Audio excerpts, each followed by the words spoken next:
Years ago, before smartphones and GPS guided our every move, my two best friends and I set out on what was supposed to be a thrilling day of mountain biking at Snowshoe in southern West Virginia.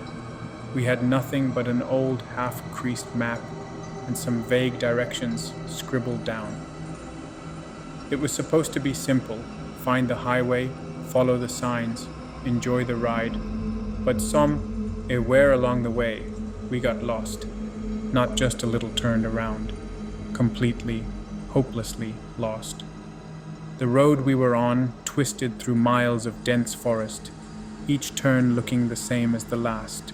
No road signs, no mile markers, just trees stretching endlessly in every direction. And then, as if out of nowhere, we found ourselves rolling into a tiny town. At first glance, it looked like any other sleepy mountain town. Weathered buildings, a post office, a single bar. But something was off. There wasn't a single person in sight. Not a car on the road. No dogs barking. No distant hum of life. We parked the truck and split up, figuring someone had to be around. Maybe they were inside, out back, or just waking up. I walked into the post office, empty. My friend checked the bar. It was unlocked. The lights were on. Music played softly from an old jukebox. But the place was deserted. Glasses sat on the bar, half empty, as if their owners had just stepped away. We searched for nearly half an hour, wandering through the streets, calling out. Nothing. Then, just as we were about to leave, he appeared. An old man, walking alone, emerging from around a corner that led to nowhere. "Where the hell is everyone?"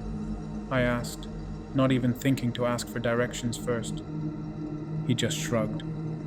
"Folks around here don't get up till round noon," he said, his voice slow and dry, like wind passing through dead leaves.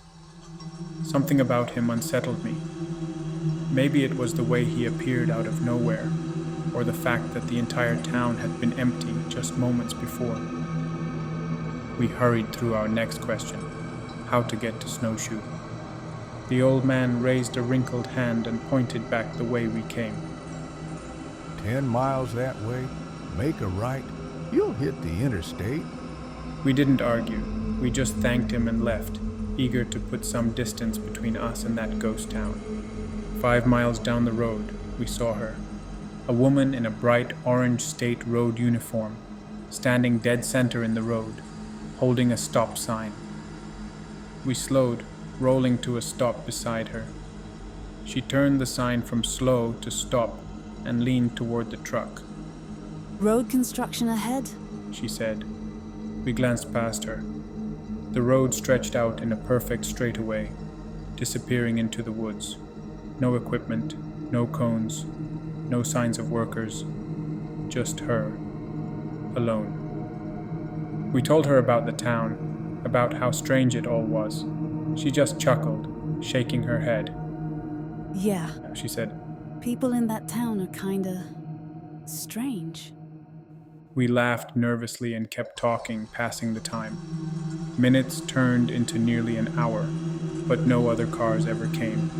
Not from the other direction, not behind us. Finally, she gave us a nod.